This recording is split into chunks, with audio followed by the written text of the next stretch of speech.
નમસ્તે વિદ્યાર્થીઓ, વિષય વાણિજ્ય વ્યવસ્થા અને સંચાલનમાં ફરી એકવાર આપણે યુનિટ નંબર 6 એમાં જે તફાવતો એ જોઈ રહ્યા હતા. આપણે અગાઉના બે લેક્ચરમાં બે તફાવતો જોયા. આની અગાઉના લેક્ચરમાં આપણે ખાનગી કંપની અને જાહેર કંપની આ બંને વચ્ચેનો તફાવત જોયેલો. તેની અગાઉ એ આપણે ભાગીદારી પેઢી અને કંપની વચ્ચેનો તફાવત એ જોયેલો. અત્યારે આપણે તફાવતો જોઈ રહ્યા છીએ જુદા જુદા ધંધાકીય વ્યવસ્થાના સ્વરૂપો છે તેના આપણે તફાવતો ભણીએ છીએ. વૈયક્તિક માલિકી, ભાગીદારી પેઢી, હિન્દુ અવિભક્ત કુટુંબ, સહકારી મંડળી અને કંપની. આ રીતે કુલ 5 જેટલા એ ધંધાકીય વ્યવસ્થાના સ્વરૂપો એની આપણે આપણા અભ્યાસક્રમમાં ચર્ચા કરેલી છે. બે અલગ અલગ પાઠમાં તમને વિભાજન કરીને આ સ્વરૂપો આપવામાં આવેલા છે. તેના લક્ષણો, ફાયદા, મર્યાદા વગેરેના સંદર્ભમાં ચર્ચા કરી છે. ત્યારબાદ આપણે તફાવતો ભણ્યા. એમાં પણ આપણે ખાનગી કંપની, જાહેર કંપની, ભાગીદારી પેઢી, કંપની અને વૈયક્તિક માલિકી અને ભાગીદારી એ તફાવત આપણે આની અગાઉના યુનિટમાં જોયેલો. આપણા યુનિટ નંબર 6 એટલે કે ધંધાકીય વ્યવસ્થાના સ્વરૂપો 2 એનો આ છેલ્લો પ્રશ્ન અને છેલ્લો તફાવત, અને પરીક્ષાની દ્રષ્ટિએ બહુ અગત્યનો એવો મહત્વનો સવાલ કે સહકારી મંડળી અને કંપની વચ્ચેનો તફાવત, એની આપણે આજે ચર્ચા કરવાની છે. તો અગાઉ જે આપણે તફાવતો જોયેલા એની જેમ જ આપણે અહીંયા પહેલા તફાવતનો મુદ્દો, બરાબર, એના સંદર્ભમાં આપણે તફાવત લખવાનો છે, બરાબર. તો પેલું કોલમ તમારું તફાવતના મુદ્દાનો આવશે, ત્યારબાદ જે બે વચ્ચેનો તફાવત મેળવવાનો હોય એનું કોલમ તમારે બનાવવાનું. તો પહેલા આપણે જોઈએ કે સહકારી મંડળી અને કંપની. સહકારી મંડળી અને કંપની આ બે સ્વરૂપો એ આપણા આ પાઠ નંબર 6 ના છે. સહકારી મંડળીમાં આપણે એવું જોયેલું કે કોઓપરેટિવ સોસાયટી, બરાબર, કે અમુક વ્યક્તિઓ છે એ ભેગી થાય પોતાના હિત માટે, પોતાના અમુક એવા સ્વાર્થ માટે, પોતાના જે હિતો રહેલા આર્થિક સામાજિક હિત એનું રક્ષણ કરવા માટે એ વ્યક્તિઓ ભેગી થાય અને જે મંડળ રચે, એની નોંધણી કરાવે, એ સહકારી મંડળી એટલે કે કોઓપરેટિવ સોસાયટી છે.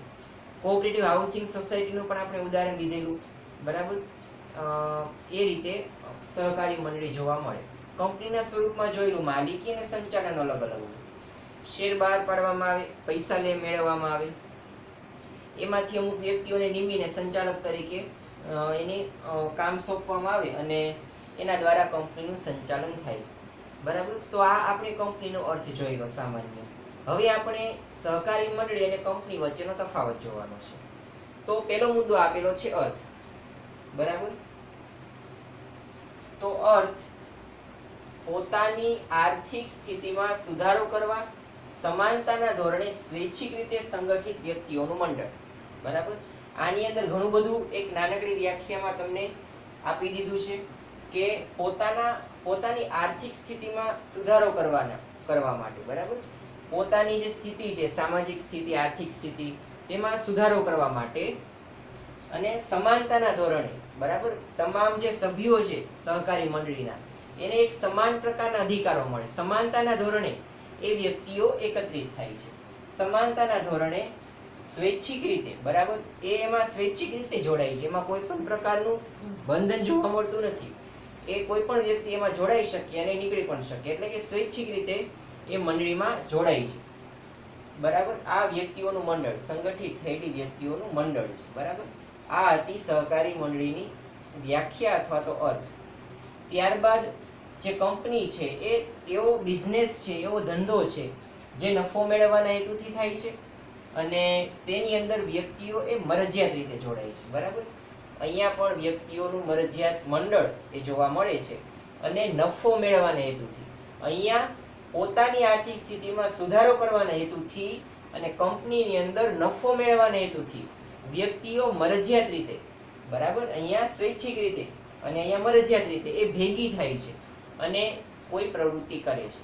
અહીંયા નફાનો હેતુ આવશે અહીંયા આવશે પોતાની આર્થિક સ્થિતિમાં સુધારો મેળવવા માટે, બરાબર, પોતાના હિતનું રક્ષણ કરવા માટે.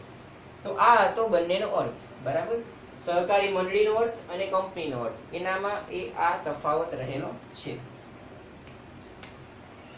પછીનો મુદ્દો આપેલો છે હેતુ. તો સભ્યોની સેવાનો એ સહકારી મંડળીમાં હેતુ રહેલો છે અને કંપનીમાં એ નફાનો હેતુ રહેલો છે. પોતાના હિતનું રક્ષણ થાય. જો સહકારી મંડળીના કોઈ સભ્યની વિરુદ્ધમાં એવું કોઈ કામ થયેલું હોય, એની સાથે અન્યાય થયેલો હોય, એનું શોષણ થયેલું હોય, તો તેની વિરુદ્ધમાં સહકારી મંડળી કામ કરે છે. એટલા માટે એનો હેતુ, જે સભ્યો છે સહકારી મંડળીના, એની સેવા કરવાનો હેતુ છે.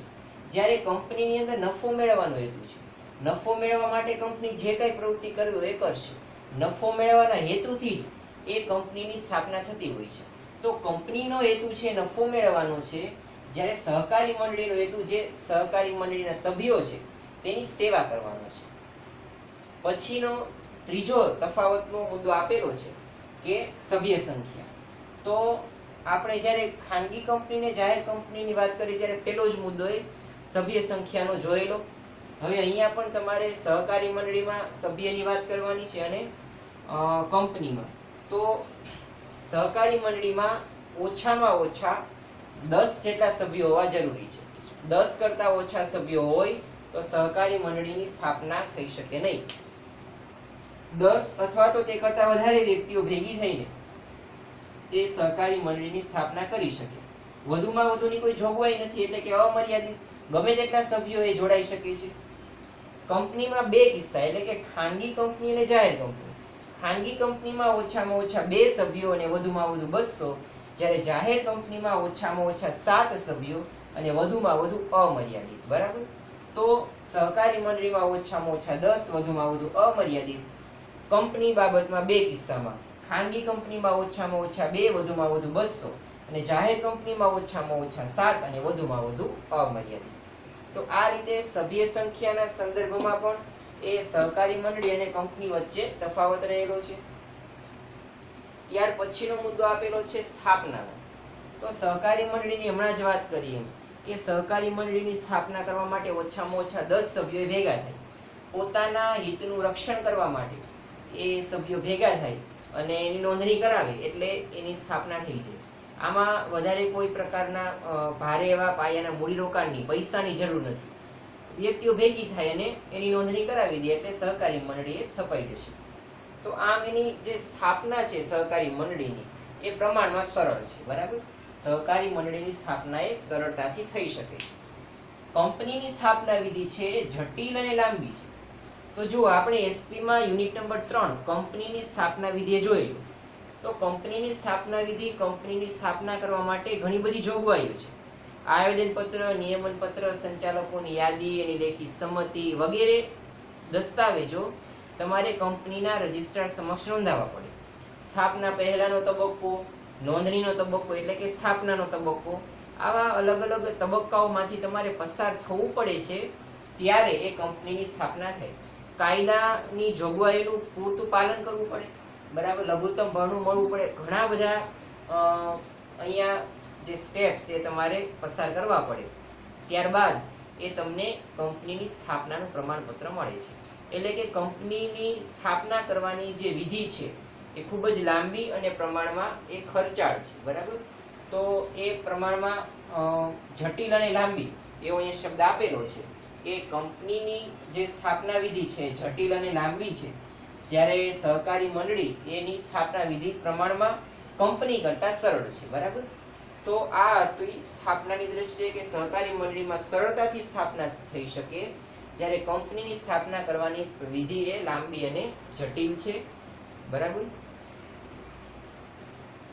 તો એ મુદ્દો સ્થાપનાનો. ત્યાર પછીનો મુદ્દો વહીવટનો આપેલો છે. તો સહકારી મંડળીમાં જે તમામ સભ્યો છે, બરાબર, એ નિર્ણયો લઈ શકે, પોતે દખલગીરી કરી શકે કામકાજમાં. એટલે કે એનો જે વહીવટ છે લોકશાહી ઢબે તમામ સભ્યો છે ભેગા મળીને એ નિર્ણય લેશે. શું કરવું, શું ન કરવું, ક્યારે શું કરવું, ક્યારે શું ન કરવું, આ તમામ નિર્ણયો એ લોકશાહી ઢબે એટલે કે સહકારી મંડળીના જે સભ્યો છે એ તમામ સભ્યો ભેગા થઈને નિર્ણયો લેશે. જ્યારે કંપનીના સ્વરૂપમાં એવું જોવા મળતું નથી. શેર હોલ્ડરો દ્વારા એ ચૂંટણી કરીને મત આપીને અમુક પ્રતિનિધિત્વ રૂપ શેર હોલ્ડરોની નિમણૂક કરવામાં આવે અને તેને સંચાલક કહેવામાં આવે છે અને તેના મંડળને સંચાલક મંડળ કહેવાય. અને સંચાલક મંડળ એ કંપનીની જે વહીવટ અને સંચાલન છે એના દ્વારા કરવામાં આવશે. તો આમ અહીંયા કંપનીના સ્વરૂપમાં જે વહીવટ છે સંચાલકો દ્વારા કરવામાં આવે છે. જે સહકારી મંડળીની અંદર જે વહીવટ છે એ લોકશાહી ઢબે કરવામાં આવે છે. તો આમ એ વહીવટના સંદર્ભમાં પણ એ કંપની અને સહકારી મંડળી વચ્ચે તફાવત રહેલો છે. તો આટલા મુદ્દા છે. હજી 2-4 મુદ્દાઓ છે જેની આપણે ચર્ચા કરવાની છે.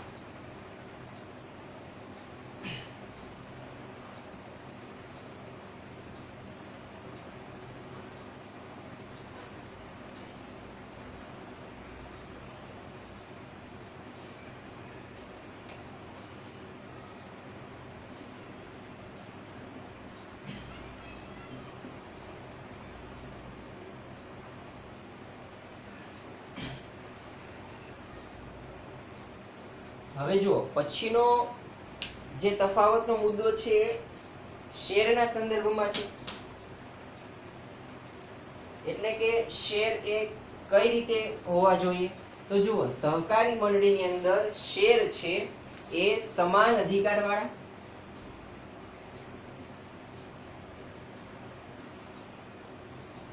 સમાન હકવાળા અથવા તો સમાન અધિકારવાળા અને એક સરખા પ્રકારના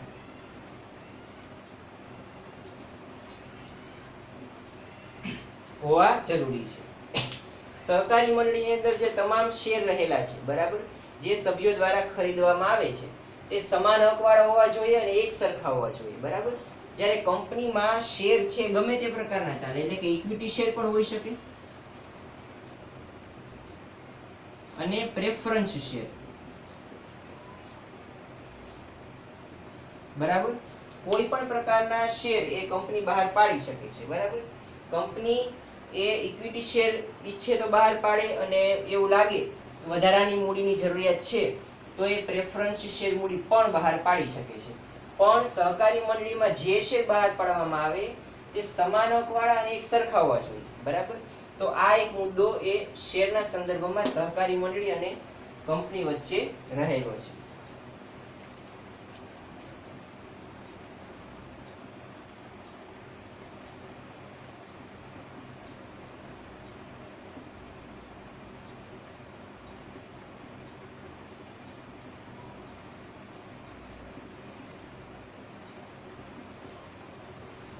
પછીનો મુદ્દો છે શેરની ફેરબદલી અને સભ્યપદનો અંત.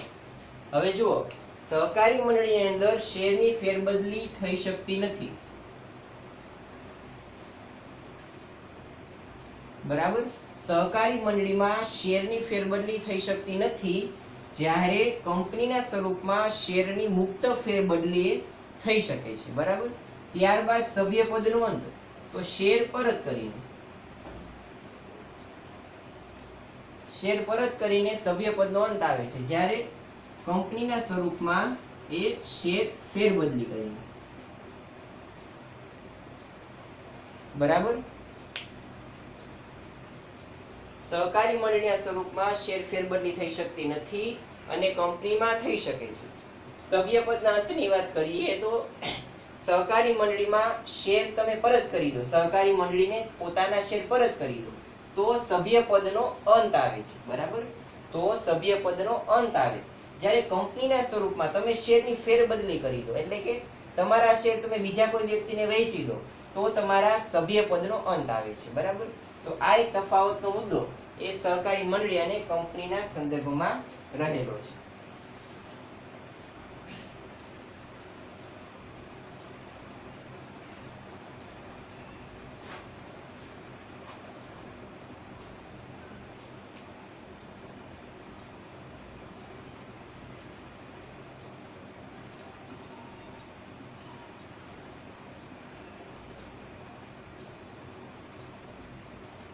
પછી આપેલો મુદ્દો કે શેર મૂડી પર અસર. હવે જો સહકારી મંડળીમાં તમે કંપનીને એટલે કે સહકારી મંડળીને શેર પરત કરી દો બરાબર, તો શેર મૂડી ઉપર અસર થાય. કારણ કે તમે સહકારી મંડળીને શેર પરત કરી દો એટલે મંડળી પાસે પૈસા આવશે, બરાબર, એટલે એની શેર મૂડીમાં વધારો થશે, બરાબર. તો આમ શેર મૂડી પર અસર થાય છે. ક્યારે થાય? તો કે જ્યારે શેર મૂડી પરત કરવામાં આવે, બરાબર, ત્યારે શેર મૂડી પર અસર થાય છે. કંપનીમાં શેર મૂડી પર અસર થતી નથી.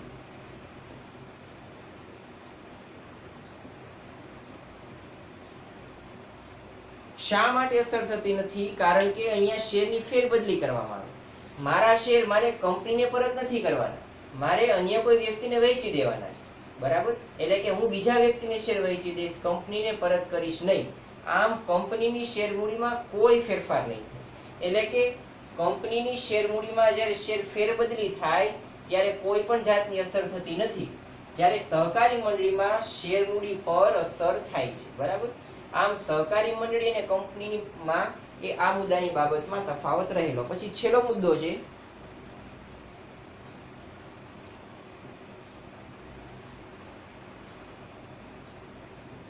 નફાનો ઉપયોગ, બરાબર. તો જુઓ, સહકારી મંડળીમાં જે થોડો ઘણો નફો થાય છે તેનો ઉપયોગ એ સભ્યોની ભલાઈ માટે કરવામાં આવે છે, બરાબર.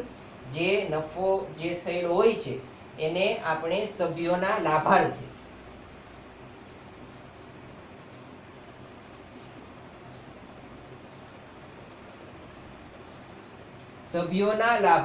તમારે નફાનો ઉપયોગ કરવાનો છે અને કંપનીમાં ડિવિડન્ડ તરીકે એને વહેંચવાનું છે, બરાબર. કંપનીમાં જો નફો થાય તો જે શેર હોલ્ડરો છે તેને ડિવિડન્ડ સ્વરૂપે નફો વહેંચવામાં આવે છે. જ્યારે સહકારી મંડળીની અંદર નફો થાય તો તેને સભ્યોના લાભાર્થે સભ્યોને ડિવિડન્ડ આપી દેવાનું, સભ્યોને ભાગે પડતા પૈસા ફાળવી દેવાના, સભ્યોના લાભાર્થે તેનો ઉપયોગ કરવામાં આવે છે. જ્યારે કંપનીની અંદર જો નફો થાય તો તેની વહેંચણી ડિવિડન્ડ તરીકે કરવામાં આવે છે, બરાબર. તો આ હતો તમારો છેલ્લો મુદ્દો. તો આ સાથે એ સહકારી મંડળી અને કંપની વચ્ચેનો તફાવત છે એ તમારે અહીંયા પૂરો થાય છે. અને આ સાથે આપણું જે આ યુનિટ નંબર 6 ધંધાકીય વ્યવસ્થાના સ્વરૂપો 2 એ પણ પૂરું થાય છે.